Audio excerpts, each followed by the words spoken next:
నమస్కారం అండి. ప్రణవి స్టోరీస్కి స్వాగతం. ఇవాళ మనం ద్వివేదుల విశాలాక్షి గారు రచించిన మారిన విలువలు అనే కథలోని 6వ భాగాన్ని విందామా? ఇక కథలోకి వెళదాం.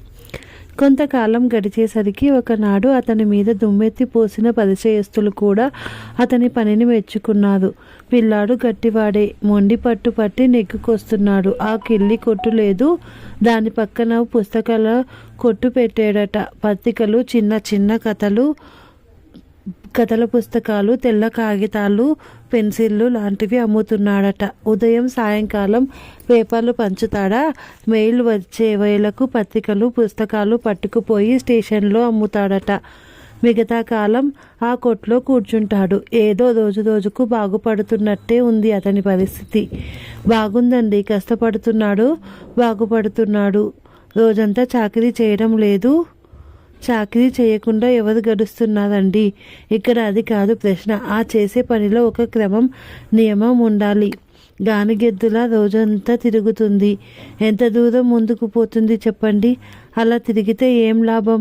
ప్రకాశం వినని ప్రజాభిప్రాయాలు ఇలా ఉన్నా ఇతడు తన మనోగతాభిప్రాయాన్ని ఆ రోజు తన డైరీలో సంతృప్తిగా రాసుకున్నాడు.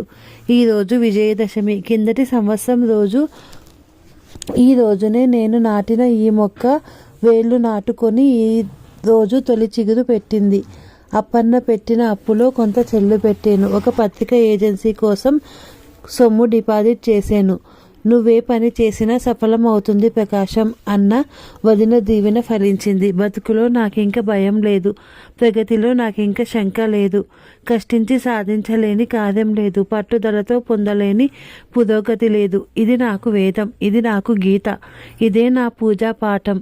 ప్రకాశం తన డైరీలో ఏం రాసుకున్నాడో ఆ ఇంట్లో ఎవరికీ తెలియదు. కానీ అతని ముఖంలో కనిపించిన సంతృప్తి మాత్రం అందరూ చూశారు. మొదట్లో ప్రకాశం అలసి సొలసి ఇంటికి వచ్చి ఇంట్లో అన్నగారి హేళనలకు ఎత్తి పొడుపులకు బాధపడి దిగాలుగా కూర్చున్న సమయాల్లో జానకి అతడిని ఉత్సాహపరిచేది, ధైర్యం చెప్పేది. నీ అంతట నువ్వు నిర్మించుకుంటున్న కొత్త బాట ఇది ప్రకాశం. రాళ్ళు తప్పించుకొని ముళ్ళ కంపలు తొలగించుకొని ముందుకు నడవాలి. అడవులు కొండలు అవలీలగా దాటగల ఈ వయస్సులో ఉత్సాహంతో ఉడకలేసే ఈ మనస్సుతో ఈ చిన్న గురకరాల గుట్టను పల్లేరు కాయలకు విరిచి అడుగు వెనక్కి లాక్కుంటావా? మంచికో చెడ్డకో ఓ దారి ఎన్నుకున్నావు, ధైర్యంగా ముందుకు నడువు అనేది. ఆ మాట తన అంతర్వానికి ప్రతిధ్వనించేలా అనిపించేది ప్రకాశంకి. ఆ సంవత్సరం పొడుగున అనసూయమ్మ ఆరోగ్యం అంతంత మాత్రంగానే ఉంటున్నది. 4 రోజులు తిరిగితే 10 రోజులు పక్క మీద ఉండవలసి వస్తున్నది. ఆమె బాధ్యతలు కూడా తానే నిర్వహించవలసి రావడంతో జానకి బాలవిహాల్లో కార్యభారం అధికమయ్యింది. తనకు తోడుగా ఇంకెవరినైనా ఉంటే పని జరగడం కష్టమనిపించింది. వివిధ మనస్తత్వాలతో రకరకాల వయస్సులలో ఉండే 25 మంది పిల్లల్ని అదుపులో ఉంచడం అంత తేలికైన పని కాదు. అనసూయమ్మ ఆ గదిలో నుంచి ఈ గదిలోకి మాట్లాడుతూ తిరుగుతుంటే పిల్లలంతా ఎక్కడి వారు అక్కడ నెమ్మదిగా తమ కార్యకలాపాలు సాగించేవారు. ఆమె మాటలలో, చూపుల్లో పిల్లల్ని వశపరుచుకునే శక్తి ఉన్నట్టు అనిపించేది జానకి. జానకి అంతకు మించిన ప్రేమతో వారిని సముదాయిస్తున్న ఆమె మాటలకు పిల్లలు విలువ ఇవ్వదు. అందులో కాస్త పెరిగిన పిల్లల్ని అదుపులో పెట్టడం జానకి వశంలో లేకుండా పోతున్నది. ఈ విషయం గురించి అనసూయమ్మతో మాట్లాడి కొంతకాలం వరకైనా సాయంగా ఇంకొకరిని పెట్టుకోవాల్సిన అవసరం ఉన్నదని భావించింది జానకి. వరండాలో కూర్చున్న అనసూయమ్మ గేటు దగ్గర నుండి జానకిని చూస్తూ, ఇంకా నీకోసం కబురు పంపుదామనుకున్నాను, నువ్వే వచ్చావు అన్నది. బాలవిహార్ గురించి మీతో కొన్ని విషయం మాట్లాడాలని అంది జానకి. నేను అనుకుంటున్నది అదే. ఆ మధ్య నీతో చెప్పాను కదూ, మా తమ్ముడు గోవిందబాబు వస్తున్నాడని. నిన్న రాత్రి రైల్లో వచ్చాడు. నీకు పరిచయం చేద్దామని కబురు పెట్టబోతుంటే నువ్వే వచ్చావు అంది అనసూయమ్మ.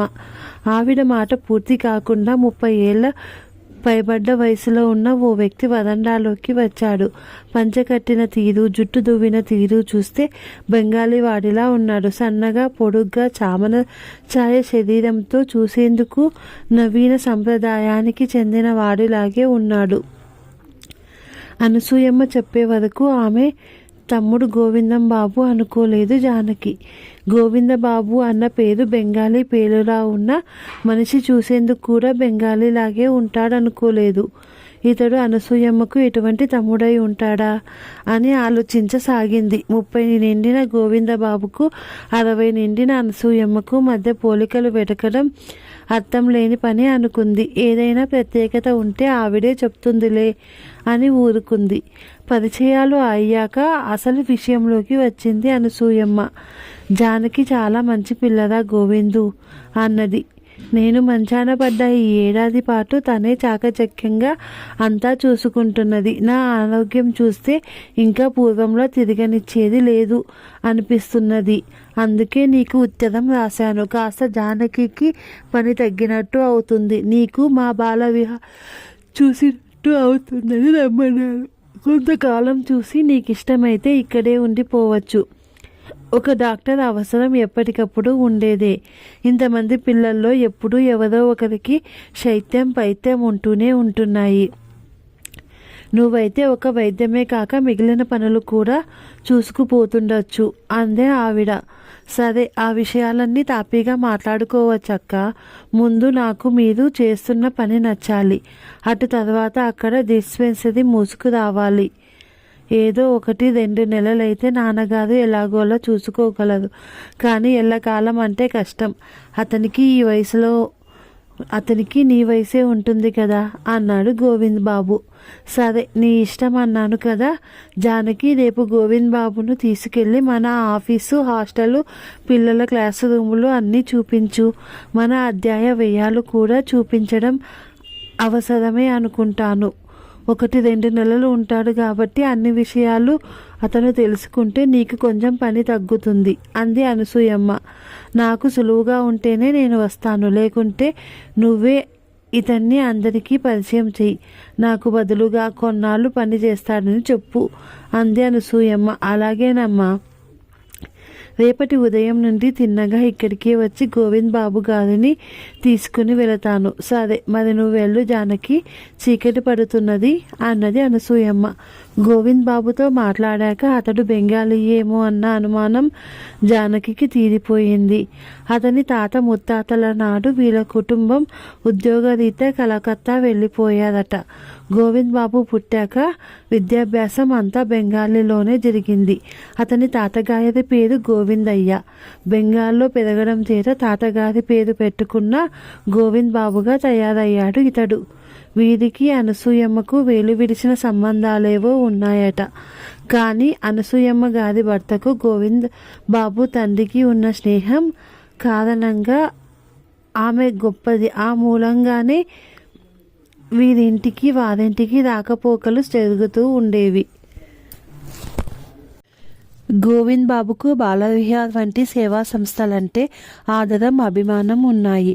అతడు డాక్టర్ డిగ్రీ పుచ్చుకొని కలకత్తాకు దగ్గరలో ఉన్న ఒక పల్లెటూరులో డిస్పెన్సరీ పెట్టి అనాథలకు, దరిద్రులకు మందులు ఇస్తూ చుట్టుపక్కల గ్రామాల్లో సంచార ఆసుపత్రులు నడుపుతున్నాడు. తండ్రి తాతలు డబ్బు గడించవలసిన బెడద అతనిపై పెట్టనందున తన ఆదర్శాలను ఆచరణలోకి తెచ్చుకునే ప్రయత్నంలో ఉన్నాడు గోవింద్ బాబు.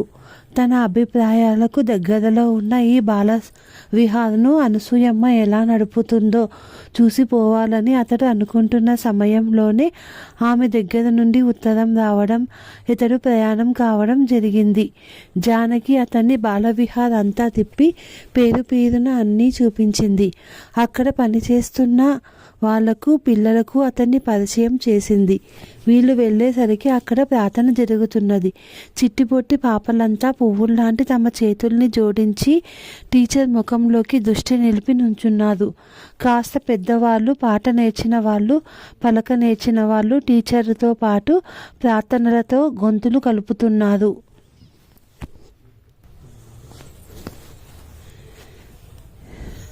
నీవే తండ్రివి నీవే తల్లివి నీవే నా తోడు నీడ. ఆ పసిపాపల నోట ఆ పాటలెప్పుడు జానకి కళ్ళల్లో నీళ్లు తెప్పిస్తాయి. ఆ పిల్లలకు ఆ మాటలలో అర్థం తెలియదు. తాము భరోసా పెట్టుకున్న ఆ భగవంతుడి గురించి అంతకన్నా తెలియదు. వాళ్ళకు కావలసింది టీచర్ మెప్పడం. శబాష్ పాప, బాగా పాడినవు చూడు. ఆ బాబు ఎంత భక్తిగా కళ్ళు మూసుకొని ప్రార్థన చేస్తున్నాడనో. అంతే చాలు. తెలిసి చేసినా తెలియక చేసినా భగవంతుడు వాళ్లకు తల్లి తండ్రి అయి కాపాడాలని మనస్సులో కోరుకుంటుంది జానకి. ప్రార్థన పూర్తయింది. పిల్లలంతా జానకిని చుట్టుముట్టారు. అక్క అక్క, అమ్మ రాలేదా అని. నాకు అమ్మను చూడాలనుంది. అమ్మ నిన్న కూడా రాలేదు. ఈరోజు సాయంకాలం అమ్మ తప్పకుండా వస్తారమ్మా. నిన్న మీరు చేసిన కత్తి పడవలు, గూడు పడవలు, ఇంకా లవంగాల బుట్టలు అన్నీ జాగ్రత్తగా ఉంచారా? అమ్మ రాగానే చూపించాలి మరి అంది జానకి. అక్క అక్క, మా టీచరు ఏదో ప్లేన్లు చేయడం నేర్పింది. నేనెంతో బాగా చేశాను, తీసుకొస్తాను, చూస్తావా అన్నారు పిల్లలు. ఇప్పుడు కాదు, తర్వాత చూస్తాను. కానీ నేను మీకోసం ఎవరిని తీసుకొచ్చారో చూసారా అన్నది జానకి. ఈయనెవరక్క, మాకేం నేర్పుతారు? మంచి మంచి కథలు వచ్చా? మేము ఈయన్ని ఏమని పిలవాలి? పిల్లలందరూ తలా ప్రశ్న వేశారు. ఈయన పేరు గోవింద్ బాబు. చాలా మంచివారు. మీకు కథలు కబుర్లు చాలా చెప్తారు. ఆయనకెన్నో ఆటలు కూడా వచ్చునట. మీరు బుద్ధిగా ఉంటే మీకు అవన్నీ నేర్పుతారు. అంతేనా గోవిందరాజులు అన్నది జానకి అతని వైపు తిరిగి. పిల్లలు ఆ పేరంతా బాగున్నట్టు లేదు. అందులో చిన్నపిల్లలకు ఆ పేరు తమ నోట తిరుగుతుందా లేదా అని నోటిలోనే గొనుక్కొని చూసుకుంటున్నారు. అందరూ తమలో తాము మెల్లగా అనుకుంటున్నా అదంతా కలిసి పెద్ద గోలగా వినిపించింది. ఇష్యూ, ఏమిటా గోల అని గదమాయించింది టీచరు. ఒక్కసారంతా హాల్ అంతా నిశ్శబ్దంగా మారిపోయింది.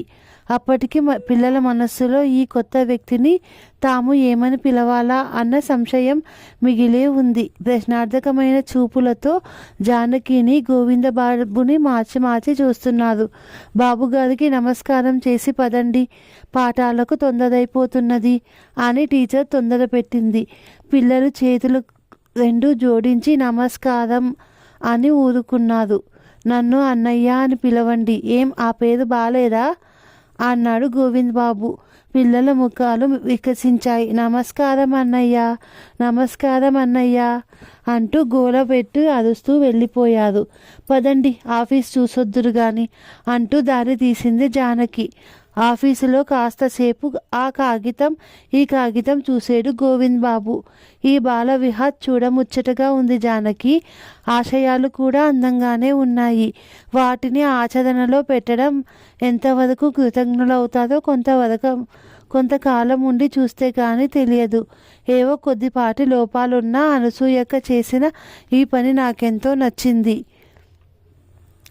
తనకు పిల్లలు లేదని ఇతరుల పిల్లల్ని చూసి కళ్ళల్లో నిప్పులు పోసుకోకుండా పైవారి పిల్లల్లో తన పిల్లల్ని చూసుకొని ఆనందిస్తున్నది. ఈమె ఆఖరి పిల్ల పోయాక ఈవిడను చూసిన వాళ్ళు తిరిగి ఇలా మనిషిలా బ్రతుకుతుందనుకోలేదట. మా నాన్నగారు చెప్తూ ఉండేవారు. అనసూయక్క భర్త ఈవిడను ఇటువంటి సత్కారం వైపు తిరిపింది ఎంతగానో బాధపడతారట. భగవంతుడు ఇది ఒకందుకు మంచికే చేశాడేమో అనిపిస్తుంది నాకు. అనసూయమ్మక్క సొమ్ము తన 5 పిల్లలకే పరిమితం కాక ఇంతమంది పిల్లలకు బతుకులు దిద్దుతున్నది అన్నాడు గోవింద్ బాబు రాకతో బాలవిహార్లో ఎన్నో మార్పులు వచ్చాయి. అనసూయమ్మ అనారోగ్యం మూలంగా ఆగిపోయిన స్టాఫ్ క్వార్టర్స్ పని తిరిగి ప్రారంభమైంది. అయితే ఆ పని పూర్తయితే బాలవిహార్లో పనిచేస్తున్న అందరికీ వసతి సౌకర్యాలు ఏర్పడతాయి. ఎక్కడో దూరంగా ఉంటూ వేలపట్టున చూసి ఉండడం కాకుండా స్టాఫ్ అంతా పిల్లలకు దగ్గరలో ఉంటే వారి మంచి చెడ్డలు చూసేందుకు, వారి సమస్యలు అర్థం చేసుకునేందుకు ఇంతకన్నా ఎక్కువ అవకాశం ఉంటుందన్న అభిప్రాయంతో పని ప్రారంభించడం అయ్యింది. 3-4 నెలలు జోరుగా పనిచేస్తే నిర్మాణం పూర్తయిపోతుంది. పిల్లలకు అదివరలో ఉన్న ఆట స్థలాన్ని విస్తృతం చేసేందుకు మరికొత్త ఆటలు ప్రవేశపెట్టాడు గోవింద్ బాబు. చిన్నతనంలో ఆటల్లో ఆరితేరిన అతడు ఆ వయసులో కూడా పిల్లలతో సమంగా గెంతుతూ తుల్లుతూ ఉంటే మనిషి ఏ వయసులోనూ బాల్య చాపల్యాన్ని వదులుకోలేమో అనిపించేది జానకికి. ఇటువంటి సేవా సంస్థలు సమర్థంగా నడవాలంటే ఈనాడు అమల్లో ఉన్న పద్ధతుల్లో కొన్ని మార్పులు రావాలని, వాటిని ఆచరణలో పెట్టిన నాడే అందుకు సంబంధించిన వాళ్ళు పూర్తి ఫలితాన్ని పొందగలరని గోవింద్ బాబు అభిప్రాయం. విరిసి విరియని మొగ్గల్లా ఉన్న బాలవిహార్ పిల్లలు అతని ఆశయాలకు పుర్రెక్కించేదు. తగిన వాతావరణం, డబ్బు, అధికారం చేతిలోకి వచ్చేసరికి గోవింద్ బాబు తన ఆలోచనలన్నీ కార్యరూపంలో పెట్టందే ఇక్కడి నుండి కదలకూడదని నిశ్చయించుకున్నాడు. అనసూయమ్మ బాలవిహార్ అభివృద్ధికి తన సహాయం, అంగీకారం ఎప్పుడూ ఉంటాయని అతనికి నమ్మకం కలిగించింది. తన ఆరోగ్య స్థితిలో అతడు వచ్చి ఆ భారం వహించడం బాలవిహార్ పిల్లల అదృష్టమని సంతోషించింది. అందరి ఆలోచనలు ఒకలాగా ఉండవు. అనసూయమ్మ అనారోగ్య పరిస్థితిని సాకుగా చేసుకొని ఆవిడ అనంతరం ఆస్తంతా చేజెక్కించుకోవాలని గోవింద్ బాబు ఈ పన్నాగం పన్నుతున్నాడని కొందరి అభిప్రాయం. చూస్తుండండి, ఇతడి చేతుల్లోకి అధికారం రాగానే 3 రోజుల్లో చెట్టు మీది పిల్లలందరినీ వెళ్ళగొట్టి బాలవిహార్ తలుపు మూసేస్తాడు. రామా రామా, ఆ పిల్లల గతి ఏమవుతుందో అని ఎప్పుడో జరుగుతుందని తాము ఊహించుకుంటున్న పిల్లల అభాగ్య స్థితికి కన్నీరు కార్చేదెవరు అని కొందరు దయామయులు. ఎంతో తెలివైందనుకుంటున్న అనసూయమ్మ ఈ ఆషాఢభూత చేతిలో పడిందేమిటి? ఎవరో మనలాంటి 4 పెద్దల్ని ట్రస్టీలుగా ఏర్పాటు చేస్తే సరిపోదు అన్నారు మరికొందరు. ఎవరెలా అనుకుంటున్న గోవింద్ బాబు మరికొంతకాలం బాలవిహార్లో ఉండేందుకు నిర్ణయించుకున్నాడు. నేను తిరిగి వచ్చే వరకు మీరు మరొకరిని సహాయం తెచ్చుకొని అక్కడ డిస్పెన్సరీని నడుపుతూ ఉండండి. నా కోసం ఈ శ్రమ మీరు తీసుకోక తప్పదు అని తండ్రికి ఉత్తరం రాశాడు. గోవింద్ బాబు రాకకు పూర్వం ఎంతట పని చేసుకొని ఇల్లు చేరుకుంటాడనే ఆత్రంలో ఉండేది జానకి.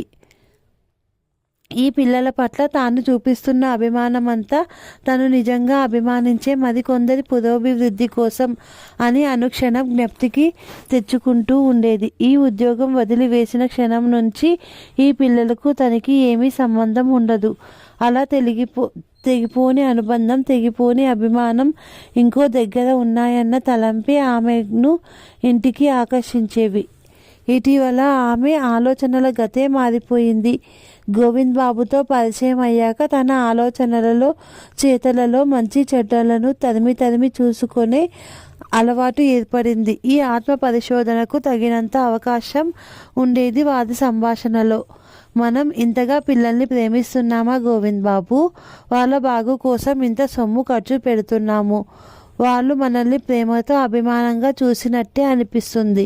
కానీ ఆ అభిమానం సహజంగా వాళ్ళ మనుషుల్లో పుట్టింది కాదేమో అనిపిస్తుంది నాకు. వాళ్లకు మన పట్ల కృతజ్ఞత మినహా ఇంకేం లేదనిపిస్తుంది.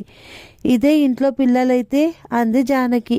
అక్కడే మనం పొరపాటు పడుతున్నాం జానకి. వాళ్ళ మీద మనం దయ చూపించి ప్రేమిస్తున్నాం అనుకుంటున్నాం. దానికి ప్రతిఫలంగా ఆప్యాయత కోరుకుంటున్నాం.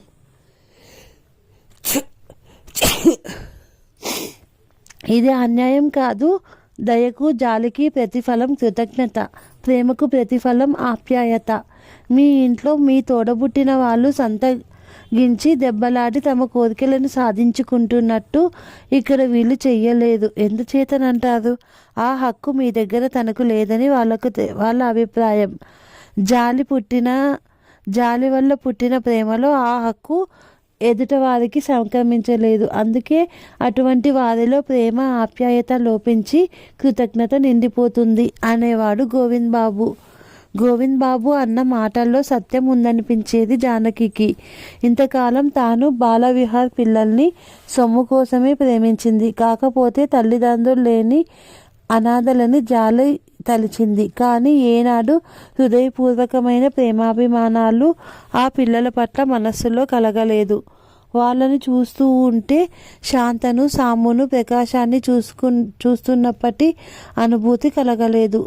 తనలో లేనిది అనసూయంలో ఉన్నది అదే అని తెలుసుకుంది జానకి. అందుచేతనే పిల్లలు ఆమెకు అంత మాలిమిగా ఉండి తన అంటే లక్ష్య పెట్టేవారు కాదు. కొన్ని జంతువులకు ఉన్నట్టే పిల్లలకు కూడా తమను ప్రేమించే వారి మనస్సులను అర్థం చేసుకోగలిగే ప్రత్యేక జ్ఞానం ఉంటుంది. తన ప్రేమాభిమానాలను ఇంటి దగ్గర భద్రం పరిచి ఇక్కడ నటన చేయబోతే పసికట్టి ఆ పిల్లలు తన నటనను తన మీదికే తిప్పికొట్టేవారు అనుకుంది. జానకి అభిప్రాయాలలో వచ్చిన మార్పు పిల్లల కళ్ళల్లో కూడా కనిపించింది. వాళ్ళ చేతల్లో మాటల్లో ఆప్యాయత ప్రేమ ప్రవహిస్తున్నట్టు అనిపించింది ఆమెకు. నిజానికి ఏనాడు ఆమె పిల్లల కళ్ళల్లో చూసింది తన ప్రతిబింబమే. తమ ప్రేమలో కల్మషం ఉన్నంతకాలం అది వాళ్ళ కళ్ళల్లో ప్రతిఫలించింది. కడిగిన అద్దాల్లా ఉండే పసివాళ్ళ మనస్సులో మన కృత్రిమ రూపం ఛాయను చూసుకొని ఆ కల్మషాన్ని వాళ్లకు అంటగంటే ప్రయత్నం చేస్తాం అనేవాడు గోవింద్ బాబు.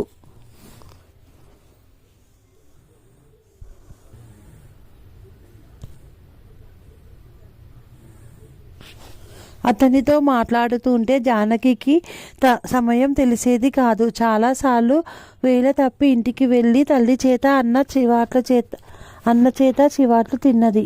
సాధారణంగా అనసూయమ్మ గోవింద్ బాబు జానకి ఆఫీస్ పనుల్లో ముగిశాక లాన్లో కూర్చొని మాట్లాడుకునేవారు. బాలవిహార్ కేంద్రంగా తీసుకొని మొదలయ్యే మాటలు పెరిగి వారు ఊహించలేనంత పరిధిలో వృత్తంగా తయారయ్యేవి. సంకుచితమైన మానవ నైజాన్ని శుభ్రపరుచుకుంటూ పోతే ఆఖరికి తను అన్న పదార్థం లేకుండా పోతుందేమో అనిపించేది జానకికి. గోవింద్ బాబు వచ్చిన మొదట్లో అతని మాటల మీద చేతల మీద ఓ కన్ను వేసి ఉంచిన త్వరలోనే అతని కార్యదీక్ష సత్ప్రవర్తన తెలుసుకుంది అనసూయమ్మ.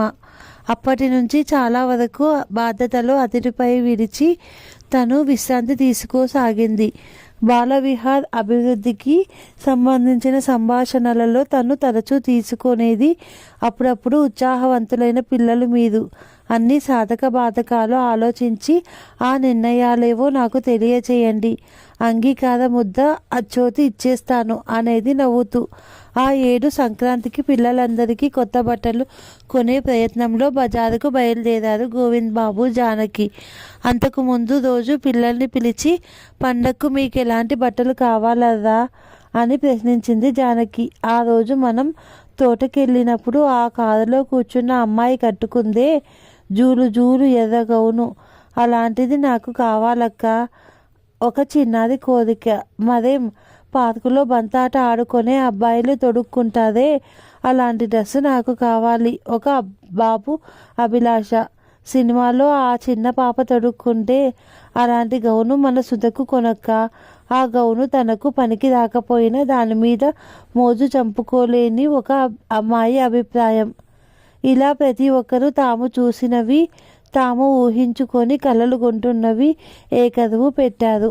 అంత హంగామా పూర్తయ్యాక నీకు బాగున్నవి పట్టుకురా అక్క అన్నారు తుది మాటగా. సాధ్యమైనంత వరకు ఆ పిల్లల కోరికలు తీర్చాలనే ఉద్దేశంతో బజారంతా కలియదిరుగుతున్నారు వాళ్ళు. ఒక బట్టల కోట్లో నుంచి జానకి బయటకు వస్తుంటే ప్రకాశం కనిపించాడు. ఇక్కడేం చేస్తున్నావక్క అన్నాడు. మా పిల్లలకు బట్టలు తీసుకుందామురా, నీ పనేంటి, ఈరోజు కొట్టు తెరవలేదా అంది జానకి. ఆ పుస్తకాల కొట్టు మరీ సందులోకి అయిపోయిందక్క. తెలిసిన వాళ్ళకు తప్ప అక్కడ అలాంటి కొట్టు ఒకటి ఉన్నట్టే కొత్త వాళ్లకు తెలిసే అవకాశం లేదు. సందు ముందు బోర్డు పెట్టాననుకో, అయినా ఆ స్థలం అంత అనుకూలంగా లేదు. ఇక్కడేదో కొట్టు ఖాళీగా ఉందని తెలిసి అద్దె ఏమాత్రమో కనుక్కుందామని వచ్చాను అన్నాడు ప్రకాశం. కొన్ని బట్టలకు సొమ్ము చెల్లించి బయటకు వచ్చిన గోవింద్ బాబు, ఇక వెళ్దామా జానకి అన్నాడు. గోవింద్ బాబుని చూసి ప్రకాశం ఇతనెవరక్క అని అడుగుదాం అనుకున్నాడు. కానీ ఆ మాటను నాలుక చివర ఆపుకొని నే వెళ్ళొస్తాను అంటూ వెళ్ళిపోయాడు. ఆ వ్యక్తి గురించి ఏమైనా చెప్పవలసిన అవసరం ఉంటే అక్కనే చెప్తుంది అనుకున్నాడు. ఈ కుర్రాడెవడు? గోవింద్ బాబు ప్రశ్నించాడు. మా తమ్ముడు. ఏం చదువుతున్నాడు? చదువు మానేశాడు. పుస్తకాలు కొట్టు పెట్టుకున్నాడు. అలాగా? మన పిల్లలకు కావలసిన పుస్తకాలు ఇతని ద్వారా తెప్పించుకోవచ్చే. ఆ కమిషన్ ఏదో ఇతనికే ముడుతుంది, ఇంకెవరికో ఇయ్యకపోతేనేం అన్నాడు. జానకి కృతజ్ఞతతో సంతోషం అన్నది. తాము కొన్న బట్టలని పిల్లలకు చూపించి వాళ్ళొచ్చే ఒప్పించుకొని వచ్చేసరికి జానకి తాత ముత్తాతలు దిగొచ్చారు. ప్రతి వాళ్లకు తమకు తెచ్చింది తప్ప మిగిలినవన్నీ బాగుంటాయి. పోనీ నీకు నచ్చిన దానిలో ఇంకోటి తీసుకో అంటే కుదరదు.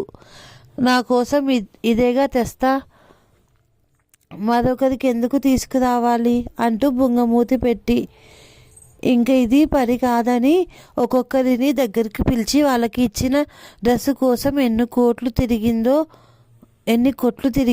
ఎన్ని బట్టల్లో నుంచి దాన్ని తెచ్చిందో, అది వాళ్ళకే మాత్రమే ఎందుకు నప్పుతుందో వర్ణించి ఆ డ్రెస్సులో సొగసులు, అది తొడుక్కునే వాళ్ళు కనిపించే తీరు వ్యాఖ్యానించి వాళ్ళను సంతృప్తి పరిచేసరికి గోడ గడియారం ఒళ్ళు 9 గంటలు చూపించింది. ఇప్పటికే చాలా ఆలస్యం అయిపోయింది, ఇంకా పడుకోండని వాళ్ళను సాగనంపి అనసూయమ్మ దగ్గర సెలవు తీసుకొని వచ్చింది జానకి. ఇంత వేలయ్యింది, మాతో పాటు భోజనం చేసి వెళ్ళు అన్నది ఆవిడ. ఏనాడు ఇటువంటి అలవాటు లేని జానకి ఏం చేస్తే బాగుంటుందా అని కాస్తసేపు తటపటాయించింది. వద్దులేండి, ఇంటి దగ్గర చూస్తూ ఉంటారు, ఇప్పటికే చాలా రాత్రి అయ్యింది అంది. పర్వాలేదు జానకి, ఈ ఒక్కరోజేగా రోజు ఉండిపోతావా? ఇలాగ ఎక్కువ పని చేస్తే పెద్ద ఆఫీసులో అయినా ఓవర్ టైం అంటూ ఎక్కువ డబ్బు ఇస్తారు. మనది చిన్న సంస్థ. పోనీ డబ్బు ఇవ్వకపోతే మానే ఒక పూట భోజనం పెట్టద్దా అన్నది అనసూయమ్మ నవ్వుతూ. ముగ్గురు మాట్లాడుకుంటూ భోజనాలు ముగించేసరికి 10 గంటలయ్యింది. చీకట్లు ఒక్కరు ఎలా పోతారు? పదండి, మీ ఇంటి దాకా దిగబెట్టి వస్తా అన్నాడు గోవింద్ బాబు. ఎందుకు మీకు శ్రమ? అలవాటు పడిన దారేగా, వెళ్ళిపోగలను. నేను మీకోసం ప్రత్యేకంగా రావడం లేదు. రాత్రి భోజనం అయ్యాక కొంత కాలు జాడించే అలవాటు నాకుంది అన్నాడు గోవింద్ బాబు. దారిలో ఎవరూ మాట్లాడలేదు. వీధి చివర నుండే తమ ఇంట్లో దీపం వెలుగు గుమ్మంలో పడుతూ కనిపించింది జానకి. తన కోసం ఎవరో కాచుకు కూర్చున్నట్టు అదుగు మీద లీలగా ఆకృతి కనిపించింది. అదిగో అదే మా ఇల్లు, ఇంకా నేను వెళ్ళిపోగలను, నమస్కారం అంది. గోవింద్ బాబు జానకి కళ్ళల్లోకి చూశాడు. తను వారింటికి వరకు రావడం ఆమెకి ఇష్టం లేదని తెలుసుకున్నాడు. సరే, మీరు వెళ్ళండి, మీరు గుమ్మం ఎక్కే వరకు నేను ఇక్కడే నిలిచి చూస్తాను, నమస్కారం అన్నాడు. జానకి ముందుకు నడిచింది. ఆ తలుపు మూతపడి గుమ్మంలో వెలుగుపోయాక వెనుదిరిగిపోయాడు గోవింద్ బాబు. గుమ్మంలోనే ఎందుకున్నాడు సూర్యారావు? సుందరమ్మ చావిట్లో కూర్చుంది. ఇంత రాత్రి అయిందేం? జానకి తలుపు గడియ వేస్తుంటే ప్రశ్నించాడు సూర్యారావు. ఆఫీసులో పనుంది. ఇంత రాత్రి దాకా? అవును, పండగకు పిల్లలకు బట్టలు కొన్నాం, వాటిని చూస్తుంటే లేట్ అయ్యింది. ఒంటరిగా వచ్చావా? క్షణకాలం ఆలోచించింది జానకి. గోవింద్ బాబు సహాయంగా వచ్చారని చెబితే ఎవరా గోవింద్ బాబు అని ప్రశ్నిస్తారు. ఇంత రాత్రి వేళ ఆడపిల్ల పరాయి మగాడి వెంట రావడం ఏ పరిస్థితుల్లోనూ తన అన్న మెచ్చడు. ఏది చెప్పకుండా ఉంటేనే సరి అనుకుంది. ఏం అడిగిన దానికి సమాధానం చెప్పవేం? ఏమడిగావు? ఇంత రాత్రి ఒక్కదానివే వచ్చావా అని ప్రశ్నిస్తున్నాను. నువ్వు గుమ్మం ఎక్కే వరకు ఆ లైటు స్తంభం దగ్గర నిలబడిన వాడెవడే? అర్ధరాత్రి దాకా వాడితో తిరిగి పైగా అబద్ధాలు కూడా చెప్తావా? సూర్యారావు కోపంతో ఎత్తాడు. ఆగు అన్నయ్య, నోటికి వచ్చిన మాటల్లా అంటే నేను పడేది లేదు. అతడు మా బాస్. ఒంటరిగా వస్తున్నానని తెలిసి ఇంటికొస్తే అతన్ని అనుమానిస్తారని అక్కడి నుంచే పంపించేశాను. ఎవరో బాస్? ఇందాక బజార్లో కిలకిలా నవ్వుతూ కబుర్లు చెప్పుకొస్తున్నావు వీడితోనేనా? అన్నయ్య, ఎవరు చెప్పారు? ప్రకాశం చెప్పి ఉంటాడా? వాడు అలాంటి మాటలు మోసే రకం కాదే. సరే, ఏదో విధంగా అన్నయ్యకు తెలిసి ఉంటుంది. తెలిసినా అందులో కొంప మునిగిపోయేదేం లేదు అనుకుంది జానకి. వీడికెలా తెలిసిందని ఆలోచిస్తున్నావా? పిల్లి కళ్ళు మూసుకొని పాలు తాగుతూ జగమంతా చీకటిగా ఉంది, నన్నెవరూ చూస్తారనుకుందట. 2-3 నెలలై నీ ఆఫీసులో పనెందుకు ఎక్కువైందో నాకు తెలియదనుకున్నావా? పాపం, పిల్లల్ని పిక్నిక్లకు తీసుకువెళుతున్నది, సినిమాలకు తిప్పుతున్నది. దీని పని చూసి అనసూయమ్మ జీతం పెంచింది. ఎవరికి చెప్పాలనుకుంటున్నావే ఈ మాటలన్నీ? ఆ సొమ్ము వీడుస్తున్నదేనా? చేసుకున్న మొగుణ్ణి వదిలి అడ్డమైన వాళ్లతో తిరుగుతూ అన్నాడు సూర్యారావు. చీచి అన్నయ్య, ఏం మాటలాడుతున్నావు? నా గురించి, నా నైజం గురించి తెలియని వాళ్ళు ఏదో అన్నారంటే నేను బాధపడలేదు. కానీ నువ్వు ఇంతకాలం నా తరహా తెలిసిన నువ్వు ఇటువంటి మాటలు అంటుంటే నమ్మలేకపోతున్నాను అంది జానకి. అన్నయ్య, అర్ధరాత్రి 4 కట్టిన ఇంట్లో నిలబడి ఒక్క మాట చెబుతున్నాను, జ్ఞాపకం ఉంచుకో. మీరు ఈ పూట నా మెల్లో తాళి కట్టించి మరో పూట దెబ్బలాటలతో దానికి విలువ లేకుండా చేసేదే ఆ తాళి నన్ను బంధించి ఉంచలేదు. నాకు మగాడి అవసరం కావాలనుకుంటే నాకు ధైర్యమున్న వాడిని బాహాటంగా పెళ్లి చేసుకుంటాను. నాకు ఇష్టం లేని మొగుడితో కాపురం చెయ్యమని ఏ కోర్టులు నన్ను నిర్బంధించలేవు. మీలాగా కుటుంబ గౌరవం అంటూ కళ్ళు మూసుకొని కట్టుకొని తిరిగే ఓపిక నాకు లేదు. నాకు న్యాయం ధర్మం అని తోచిన దాన్ని ధైర్యంగా నలుగురికి తెలిసేలా చేస్తాను అంది జానకి. మాట పూర్తి చేసి విసురుగా గది లోపలికి వెళ్ళిపోయింది. చాలా వరకు సూర్యారావు, సుందరమ్మ గుసగుసలాడుకుంటూనే ఉన్నారు. చూసావా అమ్మ దీని తెగింపు?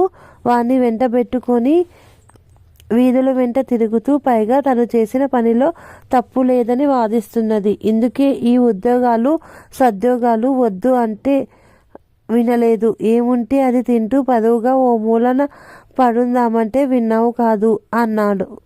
సూర్యారావు గొంతు కాస్త కఠినంగానే వినిపించింది. ఇదిలా అయిపోతుందని నేను మాత్రం అనుకున్నానా? ఏదో వేన్నీళ్లకు చెన్నీళ్లకు తోడుగా నీకు బరువు కొంత తగ్గుతుంది, దానికి కొంత వ్యాపకం ఉంటుంది అనుకున్నాను. కానీ ఇప్పుడు ఇంకేం చేయడం? ఉద్యోగం మానేస్తానంటే మానేస్తుందనా నీ ఉద్దేశం?